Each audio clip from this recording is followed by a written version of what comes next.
ശതാബ്ദി പൂർത്തീകരണ വർഷത്തെ പ്രവർത്തനങ്ങൾക്ക് അന്തിമ രൂപം നൽകി RSS അഖില ഭാരതീയ പ്രതിനിധി സഭയ്ക്ക് പരിസമാപ്തി. ശതാബ്ദി വർഷത്തിന്റെ ഭാഗമായി രാജ്യത്തിന്റെ എല്ലാ ഭാഗങ്ങളിലും ഗ്രാമങ്ങളും നഗരങ്ങളും കേന്ദ്രീകരിച്ച് സമ്പർക്ക യജ്ഞം നടത്തും. സംഘതത്വങ്ങളുടെ പ്രചാരണം സമ്പർക്ക പരിപാടിയിൽ നടക്കും. പഞ്ചപരിവർത്തന ആശയങ്ങൾ വ്യക്തിജീവിതത്തിലും കുടുംബത്തിലും നടപ്പാക്കുന്നത് സംബന്ധിച്ച് പ്രബോധനം നൽകുമെന്നും സർക്കാർ ദത്താത്രേയ ഹൊസബളെ വ്യക്തമാക്കി. ഭാരതത്തെ മഹത്തരവും സമ്പന്നവുമാക്കാൻ പുതുതലമുറ മുന്നിട്ടിറങ്ങണമെന്നും അദ്ദേഹം ആഹ്വാനം ചെയ്തു. And in the last 3 years, we have been emphasizing on the expansion of our work on the ground. Our aim is to reach every mandal or a basti. A basti, they are comprising around 10,000 population in urban areas, and a mandal generally comprising 10 to 15, 20 villages. To take up some program for the youth, age group 15-30, college students, and non-student youth as well.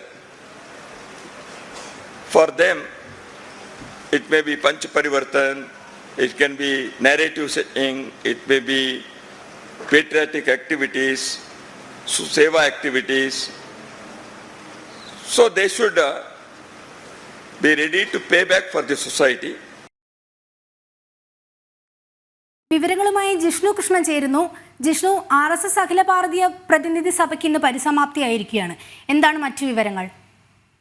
അനക്ക് അടുത്തൊരു വർഷത്തേക്കുള്ള കാര്യപരിപാടികൾ സംബന്ധിച്ചുള്ള ആലോചനകൾ നടത്തിക്കൊണ്ടാണ് RSSന്റെ അഖില ഭാരതീയ പ്രതിനിധി സഭ ഇന്ന് സമാപിക്കുന്നത്. അതിന് സമാപന സമ്മേളനത്തിന്റെ ഭാഗമായിട്ടാണ് സർക്കാർ ദത്താത്രേയ ഹൊസബളെ മാധ്യമങ്ങളെ കണ്ടിട്ടുള്ളത്. അദ്ദേഹം വ്യക്തമാക്കിയ കാര്യങ്ങൾ, ഒന്ന്, ഈ പ്രതിനിധി സഭയിൽ നടന്നിട്ടുള്ള ആലോചനകൾ, ഒപ്പം ശതാബ്ദി പൂർത്തീകരണ വർഷത്തിൽ സംഘം നടത്തുന്ന പ്രവർത്തനങ്ങളുമായി ബന്ധപ്പെട്ട വിശദാംശങ്ങളുമാണ് ദത്താത്രേയ ഹൊസബളെ ചൂണ്ടിക്കാട്ടിയിട്ടുള്ളത്. അദ്ദേഹം വ്യക്തമാക്കിയത് വരുന്ന വിജയദശമി ദിനത്തിൽ 100 വർഷം പൂർത്തിയാക്കുന്ന രാഷ്ട്രീയ സ്വയം സേവക് സംഘത്തിന് സ്ഥാപക ദിനം അല്ലെങ്കിൽ വാർഷികം അങ്ങനെ ആഘോഷിക്കുന്ന ശൈലിയില്ല. അത്തരത്തിലുള്ള ആഘോഷങ്ങൾ സംഘടിപ്പിക്കുന്ന ശൈലി സംഘത്തിനില്ല. പകരം പ്രവർത്തനങ്ങൾ കൂടുതൽ ഊഷ്മളമാക്കുന്നതിന്, കൂടുതൽ ശക്തമാക്കുന്നതിന്, നിലവിൽ പ്രവർത്തനം പിറകിലോട്ട് നിൽക്കുന്ന മേഖലകളിൽ സംഘകാര്യങ്ങൾ എത്തിക്കുന്നതിനുള്ള കാര്യപരിപാടികളാണ് ആലോചിച്ചിട്ടുള്ളത്. അതിന്റെ ഭാഗമായി ഈ ശതാബ്ദി പൂർത്തീകരണ വർഷത്തിൽ രാജ്യത്തുടനീളം മഹാസമ്പർക്ക യജ്ഞം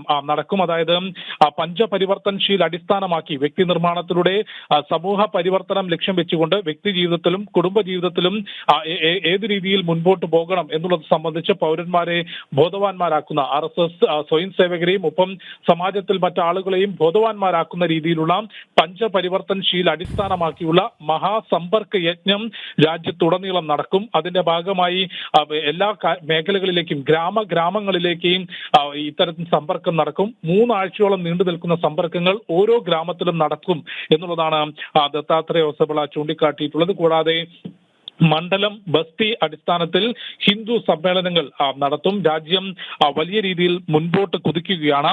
രാജ്യത്തിന്റെ സാംസ്കാരിക മൂല്യങ്ങൾ കൈവിടാതെയാകണം ആധുനിക ജീവിതം എത്തിപ്പിടിക്കേണ്ടത് എന്നുള്ളതാണ് സംഘത്തിന്റെ നിലപാട് എന്ന കാര്യം കൂടിയും അദ്ദേഹം വ്യക്തമാക്കുന്നു. കൂടാതെ ശതാബ്ദി പൂർത്തീകരണ വർഷത്തിലും സംഘസ്ഥാപകൻ ഡോക്ടർ ഹെഡ്ഗേവാർ മുൻപോട്ട് വെച്ച വ്യക്തി നിർമ്മാണത്തിലൂടെ സമൂഹ പരിവർത്തനം എന്ന ആശയത്തിൽ ഊന്നിക്കൊണ്ടുള്ള പ്രവർത്തനം ശക്തമാക്കുക, മറ്റ് മേഖലകളിൽ അല്ലെങ്കിൽ മറ്റ് ആശയങ്ങളിലേക്കല്ല സംഘം കഴിഞ്ഞ 100 വർഷം എന്താണോ ചെയ്തത് അതേ പ്രവർത്തനങ്ങൾ തന്നെ ശക്തമായി മുൻപോട്ട് കൊണ്ടുപോകാനാണ് പ്രതിനിധി സഭയുടെ തീരുമാനം. സംഘവും അത്തരം ആശയത്തിലൂന്നിയായിരിക്കും മുൻപോട്ട് പോവുക എന്ന് അദ്ദേഹം ചൂണ്ടിക്കാട്ടിയുണ്ടായി. കൂടാതെ മാധ്യമ പ്രവർത്തകരുടെ നിരവധി വിഷയങ്ങളുമായി ബന്ധപ്പെട്ട് അദ്ദേഹം ഉത്തരം പറയുകയുണ്ട്. അതിൽ ഏറ്റവും പ്രധാനമെന്നുള്ളത് മത അടിസ്ഥാനത്തിലുള്ള സംവരണം തന്നെയാണ്. മതത്തിന്റെ അടിസ്ഥാനത്തിൽ സംവരണം നൽകുന്നത് യാതൊരു തരത്തിലും അംഗീകരിക്കാൻ സാധിക്കുന്നതല്ല. അത് സുപ്രീം കോടതി തന്നെ വ്യക്തമാക്കി കാര്യമാണ്. സാമ്പത്തികമായി പിന്നാക്കം നിൽക്കുന്നുണ്ടോ എന്നുള്ളത് മാത്രം നോക്കിയാകണം സംവരണം. അതിൽ ഏത് മതത്തിലാണ് പെടുന്നത് എന്നുള്ളത് ആ സംവരണത്തിനൊരു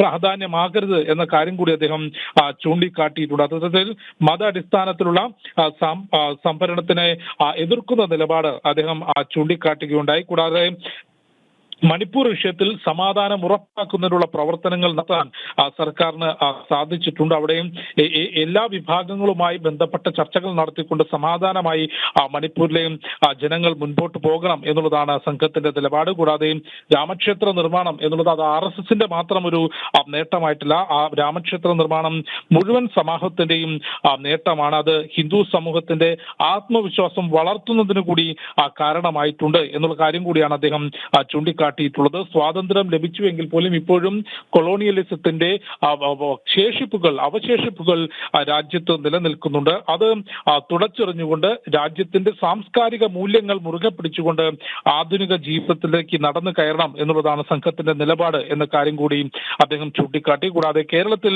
സംഘപ്രവർത്തനം ശക്തമായി മുൻപോട്ട് പോകുന്നു എന്ന കാര്യം കൂടി അദ്ദേഹം വ്യക്തമാക്കിയിട്ടുണ്ട്. ഏതായാലും ഈ വർഷം വരുന്ന വിജയദശമി ദിനം എന്നുള്ളത് സംഘത്തെ സംബന്ധിച്ചേറെ പ്രാധാന്യപ്പെട്ട ദിനമാണ്. എങ്കിൽ പോലും അതിന് മറ്റൊരു തരത്തിലുമുള്ള ആഘോഷത്തിന്റെ നിറം നൽകാതെ കഴിഞ്ഞ 100 വർഷം 99 വർഷത്തിലധികം എന്താണോ സംഘം ചെയ്തത് അതേ പ്രവർത്തനം അതിശക്തമായി മുൻപോട്ട് കൊണ്ടുപോകും എന്നുള്ളതാണ് സർക്കാർ വ്യക്തമാക്കിയത്.